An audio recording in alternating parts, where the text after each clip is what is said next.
O sige, pag-usapan natin to. Alam nyo, may isang tahimik pero napakalaking pagbabago na nangyayari sa healthcare system natin dito sa Pilipinas. Ito yung klase ng kwento na 30 taong bago na buo, pero yung resulta, naku, talagang magpapabago sa buhay ng milyon-milyong Pilipino. Para maintindihan natin yung bigat nito, imaginein mo muna to.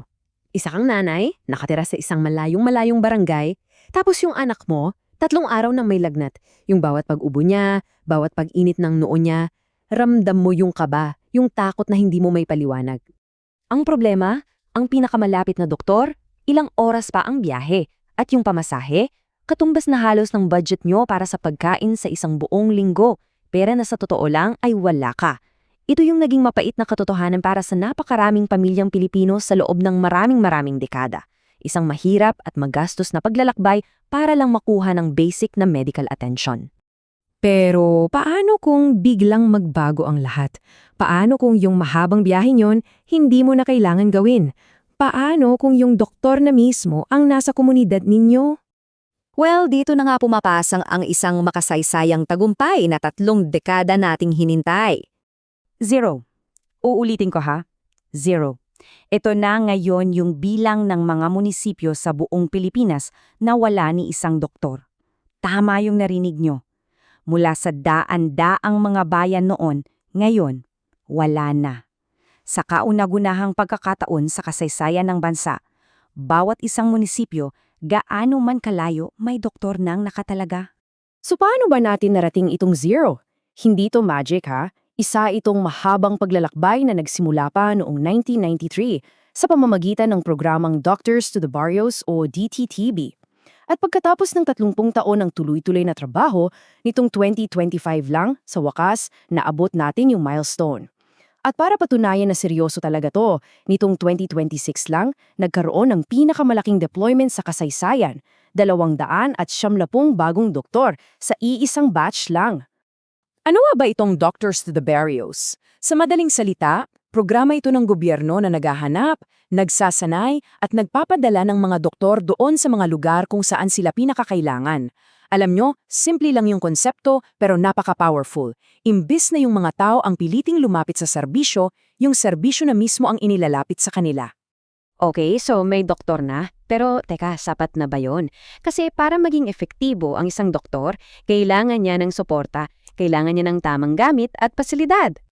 Gaya na nga ng sinabi mismo ni Pangulong Ferdinand Marcos Jr., hindi sapat na may doktor lamang sa isang lugar. Kasi isipin mo, anong magagawa ng isang doktor kung wala siyang gamot, walang maayos na klinika, walang suporta mula sa local government?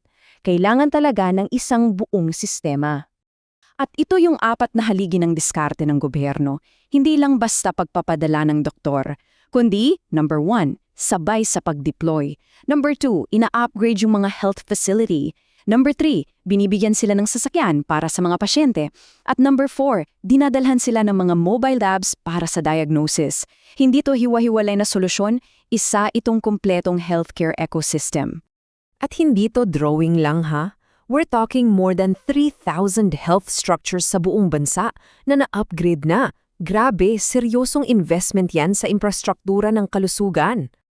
At kung i-breakdown pa natin, mahigit 1,500 rural health units at mahigit 1,000 barangay health stations ang naisaayos na.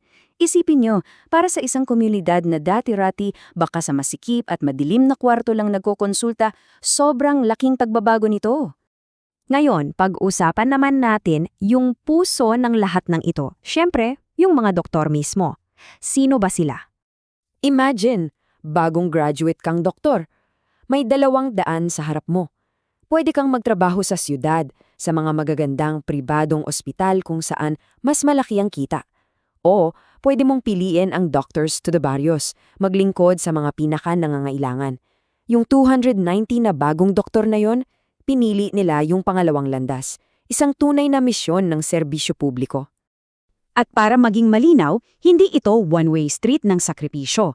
Sineseryoso ng gobyerno ang pag-aalaga sa mga bayaning ito.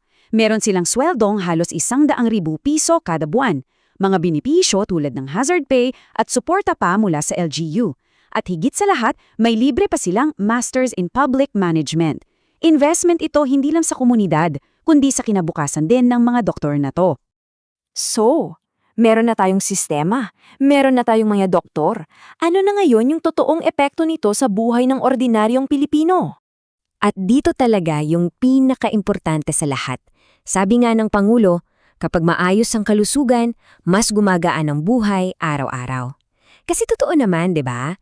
Kapag malusog ang mga tao, mas nakakapagtrabaho yung mga magulang, mas nakakapasok sa eskwela yung mga bata. Ito yung pundasyon ng isang produktibong komunidad. At para masigurado na hindi to ningaskugon lang, may mga matatalinong sistema na inilagay. Halimbawa, yung suporta sa mga doktor, isinasama na sa requirements. Para makakuha ng Seal of Good Local Governance ang mga LGU, pinapalawak din yung sakop ng PhilHealth at yung zero balance billing. At hindi dito nagtatapos kasi ang target sa susunod na taon, halos 500 pang bagong doktor ang i-deploy. Kaya ngayon, masasabi na natin, ang doktor nasa baryo na. Para sa milyon-milyong Pilipino, para doon sa nanay na nag-aalala sa lagnat ng anak niya, para sa lolo't lola na kailangan ng check-up, binabago nito ang lahat. Hindi na to isang pangarap lang. Ito na ang bagong realidad.